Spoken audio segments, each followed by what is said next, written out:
Hey guys, Brian Goes Blue. And Coco too. Back again with another movie vlog for you tonight. And tonight we're seeing Jurassic World Rebirth. Yeah, Jurassic World Rebirth. We got our shirts on. Yeah, we're prepared. The OG. We need Jurassic World shirts. Yeah. Or do we? Do they have them? Definitely. Yeah, they do. Yeah. So this is the 4th Jurassic World movie. 7th Jurassic Park franchise movie. There's always got to be 7 to 10. Yep. In a franchise. And then, so this one stars Scarlett Johansson, Jonathan Bailey, Yeah. and Mahershala Ali, I think is how you say his name. Okay. So yeah, I think this one takes place on like a different island, where kind of like the island of misfit dinosaurs. Well, the same island, right? But they left the dangerous ones behind. Oh, it is? Yeah, like that's what I could be wrong, but La Isla Nubar, is that what it was called? Yeah. I think they're going back because, like, in the trailer they said, so yeah, they kind of just left the dangerous ones behind, or like whatever. So then that's the original Jurassic Park, island. So yeah. Cool. I don't know. I could totally be wrong. Or they could have been talking about the other one, like they left him behind on the not OG Jurassic Park. I don't know. It looks pretty crazy. I'm not expecting it to be anywhere near the first movie, of course. They're always going to compare it to that. But I do think it'll be better than the last couple of Jurassic Park movies, or Jurassic World movies. I did like Dominion. A lot of people didn't like that one. Fallen Kingdom, the first half I liked, but the second half kind of, wasn't the best. When they get inside the mansion and all that with the dinosaurs and trying to like sell them and stuff. Yeah, with the glass and all that. Yeah. Yeah. But I did like Dominion when they brought back Sam Neill and Jeff Goldblum and Laura Dern and all that. I don't think they're going to bring back any of the original cast in this one. But yeah, it just looks like a fun time. It looks like they know what the fans want, and they're just going to go for it. I heard there's a lot of like cool like original non-green screen and like some practical effects in here too. And it was filmed for Dolby. Well, I think, because we get like a totally separate Dolby preview with Jurassic World, how they said like you can hear the actors breathing in the grass, and like that was making it seem like they filmed it exclusively for Dolby, like the version we're seeing. And Mosasaurus. I guess that's how you say it. If I'm saying it wrong, sorry, but I'm so excited for that. That was one of my favorite parts of this whole Jurassic World was the Mosasaurus like jumping up and eating the great white. Like, love it. The whole part with the T-Rex and the raft, that scene was actually I think that was supposed to be, or it was in the original Michael Crichton novel, the original Jurassic Park, but it never made it into the movie. That's why they did it. So yeah, so this is like that scene's with different characters, of course, than the original Jurassic Park, but I think that's why they put that one in here, that scene in here. Okay. So that's pretty cool. And then they got some Dilophosaurus, which is one of my favorites, back in this one. So I'm excited to see those. And then there's a couple of different crazy ones. Like there's always this mutant hybrid one that they bring out that's like bigger than the T-Rex, of course, because they got to make everything bigger and better for the sequels. But yeah. Do you know which one's my favorite? What, Brachiosaurus? The Do You Think He Saw Us? Do you remember that? Yeah. Yeah.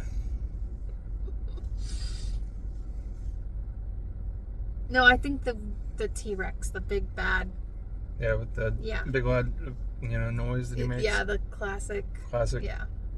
So we got 4 minutes. We still got to go into Five Below. Yep. Get our popcorn. Let's just see how we do, and we'll show you whatever Jurassic Park related stuff is. Whatever merch they have inside too. Yeah. So yeah. And popcorn buckets maybe. Hopefully we'll enjoy this one. I think we will. We're easy to please. Yeah, we are. We'll be right back. Past the trees to the AMC's we go. Just trying not to get run over. There's a lot of activity here. Yeah, it's very busy. It's a busy Wednesday night. We're seeing this on the 2nd. It's been Did you hear that guy? What did he say? He said Jurassic Park. Hell yeah. Price our shirts. I didn't even notice it till he was like already past us. Yeah, it's the first night the movie's out, but it did come out last night at midnight, which is crazy. It's awesome. It had a midnight showing. I haven't seen that is cool. happen in a long time. We came if we didn't have school. Yeah, we didn't have school. School is work, by the way. You know what? We're back to the point where we've seen less of the movies that are out on the posters. Yep. That's not good. Not good. We gotta get back. We gotta double feature it up. Alright, we got the vegan popcorn bucket and the Jurassic pop. Alright, this is what the cocktail is for the new Jurassic World movie, the Menacing Mix. Here's a look at what it looks like. Nice, it's on a little spinner. Pretty cool. All the little dinosaurs. Alright, we just got out of seeing Jurassic World Rebirth. I'll give you our thoughts in the car. A 1, a 2, and a 3. And we're back in the car. We survived. We survived the Rebirth. I was wrong about the island. I don't think that had anything to do with the original. No? I don't think that was the La Isla Nubar or whatever. Nubar, yeah. I think it was more to do with like the more recent ones. Yeah. Because it started off in a lab where they were mutating dinosaurs and of course something goes wrong. And then it's deserted. You were more correct. Because they were talking about how, or Jonathan Bailey's character was talking about how the island that they were going to go to was like the reject, like the mutant dinosaurs that nobody wanted to look at or see or whatever. So we had never seen these before.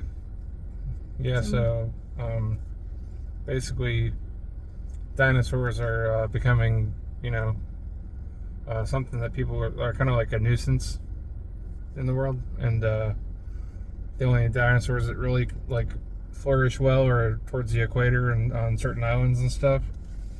And so this is one of those islands that the world's kind of like killing itself in a way. I guess the plot, they're saying like 1 in every 5 people are going to get heart disease and die, with 20% of the human race.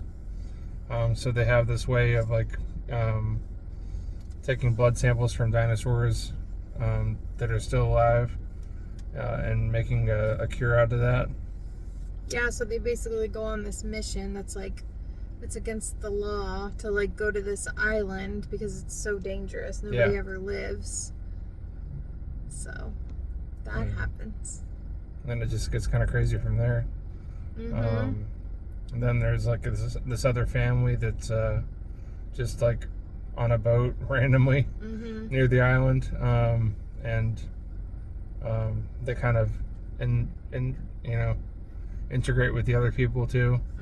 But I'm not going to spoil all that. But just going to say it was a pretty good fun blast. Yeah, there was some really well. I mean, the whole movie I really enjoyed, but there were some really like gripping scenes where it felt. I'm not going to compare it to the original, but it was really good dinosaur footage. Yeah, it was a lot of fun. If you're in for the dinosaurs, you're not going to be disappointed at all. There was a lot of newer dinosaurs that they haven't really touched on yet in the series, and a lot of old favorites as well. Old favorites. The score was. Oh my gosh, the John Williams score, and I'm gonna. Whoa, that guy's going fast for being in reverse. Whoa. I'm gonna mess up his name, but Alexandra Desplat. He does music for Harry Potter, and he did maybe all of the music for this, other than the original John Williams score. But oh my god, those moments were really getting me, because there were little nods or big nods to the original that were like taking me back, and hearing that music again in the theater, especially Dolby, was just like magic. So that was really nice. Yeah. And I thought the performances were pretty good. I heard some people saying that like the characters were kind of hollow and like you didn't care for them too much. I guess I can see that, but I mean, they're not as charismatic as like Alan Grant and like Laura Dern and people from the original film. I think they were. But I think like I could tell that they were setting us up to care for Scarlett Johansson's character.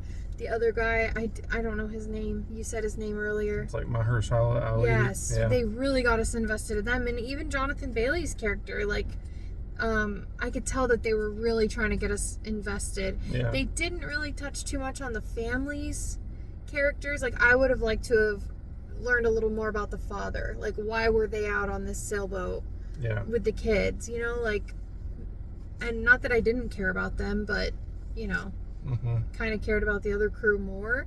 And the father's, his daughter, her boyfriend sucked. We did not like him. He had quite a few one-liners, and he was supposed to be like the comedic relief, I guess. There could have been way better comedic relief. There was other comedic relief, but like I think they were trying to make him be like the main source of it, and it just was not working for us. So, yeah.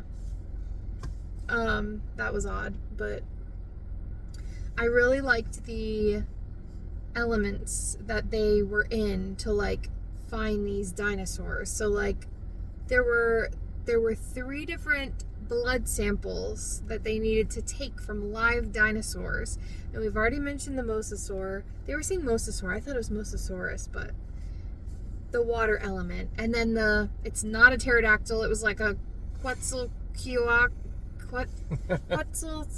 I recognize the name from taking a college course about ancient history stuff, and that particular dinosaur that flew like a bird, the name was very similar. Yeah, it had a crazy beak to it. Yeah, and that was like the height element being like up high, and then the other one was just like on the flat plains, and that was like the classic Jurassic Park moment. Yeah, the land. Yeah. So three big huge moments, and then the huge moment, my favorite scene was definitely hands down the T-Rex and the raft, the one that you were talking about earlier. Yeah. That was really good. Yeah, really cool. So it's between that and the mosasaur. Yeah. Us. Or whatever. I would have liked a little bit more Dilophosaur, but Yeah, that was pretty brief. pretty brief. Yeah, overall the whole movie was a really fun ride. I mean, I think it was definitely a lot of carnage and stuff in there too. Yeah, so there was quite a few deaths. So be on the lookout for that. There was it was just more like well paced than I think the last couple Jurassic World movies. I'm not sure. This might be my favorite Jurassic World movie. Maybe the first Jurassic World might be my favorite of the 4 so far with that series, not the original trilogy. But I probably would give us like a, not coming out right out of the theater, I'd probably give it a 4. But maybe in a day or two, I'm probably thinking 3.5. Okay. So. I was thinking 3.5 or 4. Yeah. I kind of wanted a showdown at the end. Yeah. Do you know what I'm talking about? Like in the other, I don't know which is which, but one of the Jurassic Worlds, the one with Bryce Dallas Howard, yeah. You know, with the 2, I thought there was going to be a 2 situation. Sorry, if that's a little bit of a spoiler, sure. But like, I thought there was going to be a 2. Doesn't that make sense? It does. Like, what happened to the other one? Yeah. At the end. Yeah. I'm not being very specific. I'm trying to be vague so that I'm not spoiling. But that kind of, it's still a great ending for me. Still wonderful. And the end of it gave me Peter Jackson's King Kong vibes. Like the way that they left. Yeah. That's all I'll say. You think they'll make another one? Maybe. Probably. So yeah. I think this is doing well in the theaters already. Yeah, I mean, I'm down for it. A lot. I was reading stuff where they were saying like it should go extinct. That like the other movies, just like the other Jurassic Worlds building up to this, just like backed this one into a corner, and it was predictable. And like it was a predictable summer blockbuster kind of thing. But I don't agree. Like I really enjoyed it a lot. Yeah, and I was surprised to see that this was the AMC screen unseen last week. Yeah, so people did see it about a week early. Okay. Last week, if you ever do like the hidden screen unseen or whatever, like mystery movies type cool. thing. Yeah. We did not see the T-Rex head popcorn bucket. I was a little disappointed. I thought we would see that here. I thought AMC was putting that out. I guess not. Mm-hmm. Yeah, we didn't see or it's just not out yet. We didn't see the footprint either. No. The footprint popcorn Maybe bucket. they're just not out. It is Wednesday. Yeah, it is. But yeah, you think they'd be out for the premiere of it? But the other ones you'll see, or you've seen in our video, like the other ones are out. So I don't know. But stay after the previews. Don't worry about staying after the credits. Yeah, there's nothing after the credits. Your site thing says there is, but it was just like a little bit of like jungle just sounds. Like music, like sounds, yeah. Yeah, it wasn't anything crazy. Yeah. But really glad we got to see this in Dolby. It feels good to be back at the movies. It's been, I guess, a little over a week. And it just a little bit. Felt like we haven't been here in forever, though. I know. I need to get back because there's like 4 or 5 movies we want to see. Yes. As there always is Life during the has summertime. been busy. We've had some stuff going on. You just had a birthday. I did. Happy birthday to you. I'm old. So, yeah. We were busy just doing all that fun stuff. Yeah. So, yeah. I don't know what we're going to see next. Like I said, all of those posters out there, we had seen... I'll close my eyes and pick one. Yeah, just for real. Just go on the app and scroll and just tap something. Yeah. That doesn't really work for timing, but... No. But yeah, I guess that about does it. Yeah, it's a good popcorn blockbuster, great summer movie, I'd say. I'd say one for the whole family. If your family's like, I'd say 12 or 13 or older. Yeah. Maybe there are some intense parts. Maybe not for the kiddos, but... Yeah, there are definitely some intense parts, but, I mean, nothing like... I don't know. Maybe I'm not the best judge for that. Nothing too crazy, but... Yeah. I was watching horror movies when I was 8 years old, too, so... Yeah. See it, like, that's what I said. I don't know if we're the best judges for that, but... Yeah. Brian Goes Blue. And Coco too. Signing off, guys. Bye. Bye.